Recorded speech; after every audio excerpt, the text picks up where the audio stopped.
নির্বাচনের সময় যত ঘনিয়ে আসছে ততই বাড়ছে অস্থিরতা, ঘনীভূত হচ্ছে সংকট।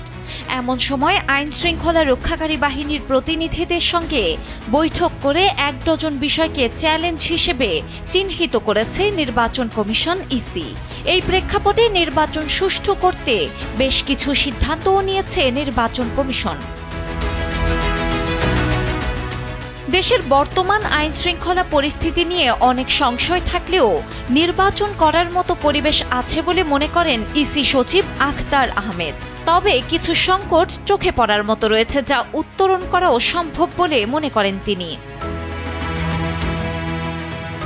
মোটা দাগে ১২টি চ্যালেঞ্জ তুলে ধরেছে ইসি। এগুলো হলো আইন শৃঙ্খলা রক্ষাকারী বাহিনীগুলোর মধ্যে সমন্বয় সাধন, ভোট গ্রহণ কর্মকর্তাদের দায়িত্ব পালন, ভোট কেন্দ্রের নিরাপত্তা ও নির্বাচনী এলাকায় শান্তিপূর্ণ পরিবেশ বজায় রাখা, সাম্প্রদায়িক সম্প্রীতি রক্ষা ও সংখ্যালঘুদের নিরাপত্তা নিশ্চিত করা, অবৈধ অস্ত্রের ব্যবহার রোধ, বিদেশি সাংবাদিক ও পর্যবেক্ষকদের নিরাপত্তা সহযোগিতা প্রদান, সামাজিক যোগাযোগ মাধ্যমে কৃত্রিম প্রযুক্তি ব্যবহার করে মিথ্যা তথ্যের প্রচারণা রোধ, পোস্টাল ভোটিং ব্যবস্থাপনা, নির্বাচনকালীন সশস্ত্র বাহিনীর মোতায়েন পরিকল্পনা, অবৈধ অনুপ্রবেশকারীদের নিয়ন্ত্রণ, বিভিন্ন পর্যায়ে নির্বাচন অফিসে নিরাপত্তা নিশ্চিতকরণ, গোয়েন্দা সংস্থাগুলোর মতামতের আলোকে কার্যক্রম গ্রহণ।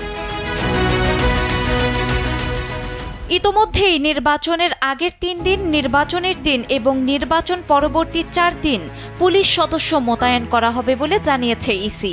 এছাড়া সেনা, নৌ ও বিমান বাহিনী নির্বাচনী সামগ্রী পরিবহন এবং দুর্গম এলাকায় সহায়তা দেবে বলে বৈঠকে আলোচনা হয়েছে।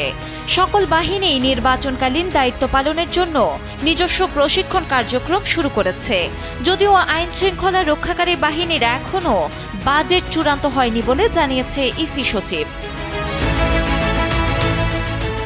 নির্বাচন কমিশন জানায়, নির্বাচন পূর্ব ও নির্বাচন পরবর্তী সময়ে বহিরাগত প্রভাবশালী ও অবৈধ অনুপ্রবেশকারীদের দমনে কঠোর আইনানুগ ব্যবস্থা নেওয়া হবে। এ বিষয়ে সংশ্লিষ্ট সকলকে সর্বদা সতর্ক থাকার পরামর্শ দেওয়া হয়েছে।